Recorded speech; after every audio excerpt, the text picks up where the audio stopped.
Asia Pasifik sebagai wilayah Economic Cooperation dipengaruhi 3,5 kekuatan negara-negara seperti Amerika Serikat, Rusia, Cina, dan Jepang. Sementara Amerika Serikat sebagai salah satunya negara adidaya di dunia selalu berkeinginan mempertahankan hegemoninya dan tidak segan-segan untuk menciptakan satu kebijakan yang diarahkan keluar maupun ke dalam negerinya, yang tentu akan memerlukan satu strategi baik jangka pendek maupun jangka panjang dengan mempergunakan sarana dan prasarana baik dalam bidang komunikasi, transformasi maupun teknologi persenjataan yang cukup potensial dan modern dalam melaksanakan strategi global Amerika Serikat demi mewujudkan ambisinya menjadi pemimpin dunia. Saya berpendapat pandangan Amerika Serikat terhadap Asia Timur sebagai satu kawasan tidak dapat disangkal lagi telah menjadi arena penting aktivitas ekonomi dan diplomasi. Hal yang masih diperdebatkan mengenai perkembangan karakter, geografi, dan keterkaitan antara aktivitas ekonomi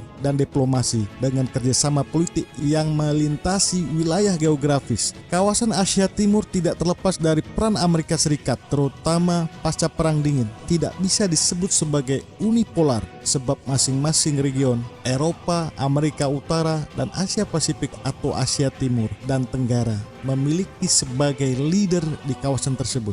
Pertanyaannya, mengapa negara-negara Asia Timur masih mengharapkan dan membutuhkan kehadiran militer Amerika Serikat di wilayahnya? Menurut pandangan saya, hal ini disebabkan karena sempitnya ruang lingkup ekspor di Asia Timur, ketergantungan besar pangsa pasar Amerika Utara bagi negara-negara di Asia Timur, infrastruktur yang lebih diakibatkan oleh kompleksitas konflik politik di Asia Timur, dan masih adanya sengketa wilayah dan ideologi, ketergantungan pada impor bahan mentah termasuk energi dari negara-negara Amerika Serikat dan Eropa. Kawasan Asia Timur merupakan kawasan di mana sedang terjadi sebuah pergeseran power shift yang menjadi ciri utama dari sebuah tata regional yang sedang berkembang dan ditandai 3 kecenderungan besar, yaitu kebangkitan Cina, dominasi dan primasi Amerika Serikat, serta revitalisasi peran Jepang. Selain itu, kawasan Asia Timur dewasa ini diwarnai dengan kontradiksi dan merupakan kawasan yang penuh ironi. Di satu sisi, dapat dikatakan bahwa perkembangan strategi di kawasan Asia Timur selama 10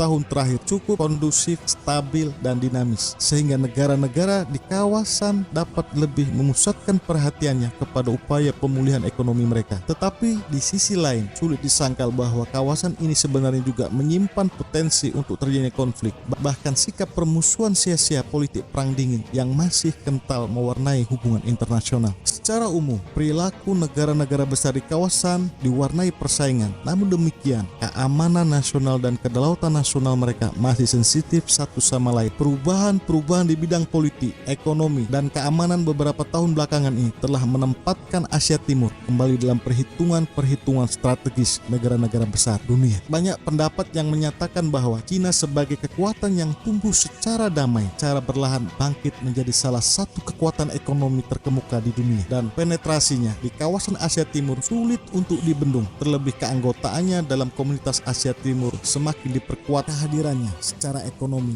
di kawasan ini. Kebangkitan Cina merupakan fenomena yang paling penting sebagai proses kekuatan di Asia Timur. Menurut pandangan saya, secara geopolitik, kekuatan dan parameter interaksi yang telah menjadi ciri hubungan internasional di kawasan Asia selama setengah abad lalu sekarang sedang dipengaruhi secara fundamental meningkatnya kekuatan ekonomi militer dan pengaruh politik Cina, serta posisi diplomatik dan keterlibatan negara itu dalam institusi multilateral regional. Sehingga karakteristik hubungan negara-negara besar di Asia Timur dalam dekade mendatang akan diwarnai oleh respon terhadap kebangkitan Cina yang merupakan sebuah fenomena yang menggambarkan kebangkitan satu kekuatan baru di Asia Timur yang oleh banyak pihak diperkirakan akan mampu menyaingi dominasi Amerika Serikat. Karena secara ekonomi, Cina telah menjadi sebuah raksasa yang impresif. Para pengambil keputusan Amerika Serikat bahkan sepakat bahwa dalam kurun waktu sekitar 30 tahun mendatang, Cina akan menjadi sebuah kekuatan ekonomi terbesar setelah Amerika Serikat, melampaui Jepang Jepang dan Eropa di Asia Pasifik. Kemajuan ekonominya yang dinilai fantastis akan memberikan lebih pada wajah baru Asia Timur dan memungkinkan Cina mengalokasikan sebagian kekayaannya untuk memodernisasi dan membangun kekuatan militer. Pemerataan kekuatan militer yang terjadi tahun 1990-an di Cina tampaknya menjadikan Cina sebagai salah satu kekuatan besar di Asia, semakin mempercepat usahanya dalam memenuhi keinginan menjadi negara adidaya dalam militer di Asia. Namun dukungan Amerika Serikat dan negara-negara barat begitu mewarnai dalam kekuatan militer Taiwan, sehingga secara sekilas kepentingan Cina begitu terasa dengan besarnya dorongan kepada tercapainya upaya peningkatan sistem pertahanan yang canggih, di mana tentunya akan banyak membawa dampak positif bagi Cina sebagai tekanan psikologis terhadap negara-negara barat dan Amerika Serikat. Pada saat yang sama, semakin pentingnya Cina secara ekonomi dan militer memberi ruang bagi Cina untuk memperkuat posisi diplomatik dan pengaruhnya di kawasan yang berpotensi melahirkan sebuah pergeseran kekuatan dengan segala implikasinya. Akibatnya, kawasan Asia Timur dihadapkan pada persoalan klasik dalam hubungan internasional, yaitu bagaimana merespon dan mengelola kelahiran kekuatan baru tersebut, karena potensi konflik masih dimiliki Cina dengan beberapa negara seperti Jepang, Taiwan, dan Korea Selatan yang tampaknya masih merupakan satu ganjalan yang dapat mempengaruhi perkembangan hubungan-hubungan antara negara di kawasan Asia. Situasi seperti ini patut kita waspadai akan kemungkinan penggunaan kekuatan militer pada masa yang akan datang. Nampaknya dapat dipahami dengan kenaikan alokasi anggaran belanja militer Cina. Apalagi kenaikan anggaran ini dilakukan tidak lama setelah Cina menguji rudal jarak menengahnya yang berhasil menghancurkan satelit di orbitnya. Peningkatan anggaran belanja militer Cina tidak terlepas dari boomingnya ekonomi Cina secara keseluruhan. Saat ini Cina merupakan negara dengan cadangan devisa terbesar kedua di dunia setelah Jepang. Bahkan tidak mustahil beberapa tahun ke depan akan menyusul Jepang. Selain peningkatan anggaran,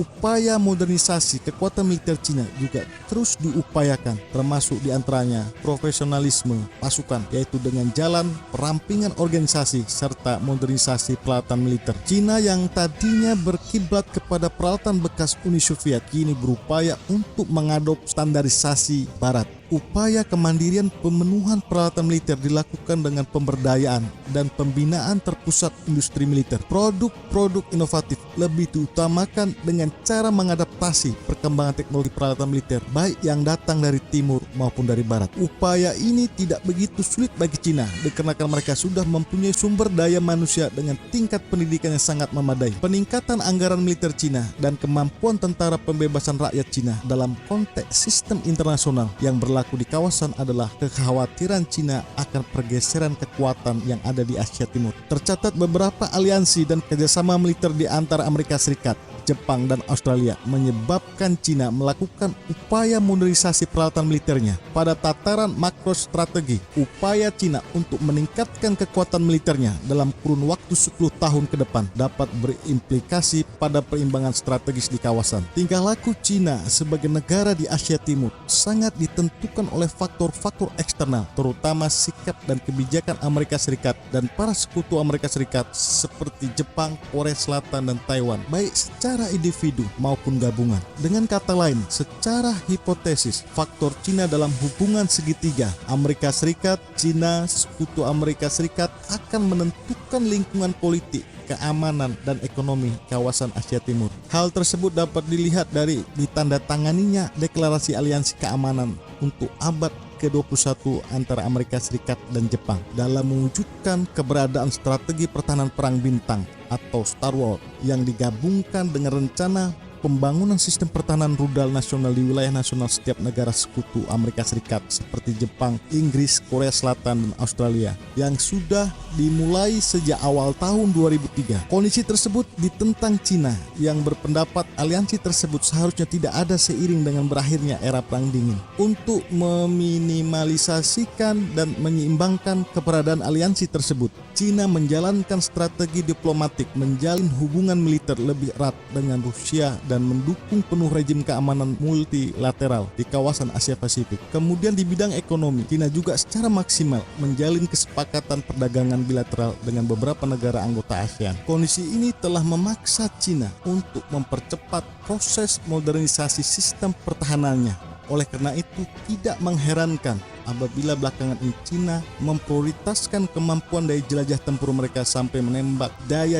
tempur mereka sampai menembak sasaran musuh di ruang angkasa. Hal ini disebabkan dalam kalkulasi militer, baik strategi pertahanan perang bintang maupun sistem pertahanan rudal nasional, Amerika Serikat dan sekutu-sekutunya hanya dapat dipatahkan secara dini di luar angkasa.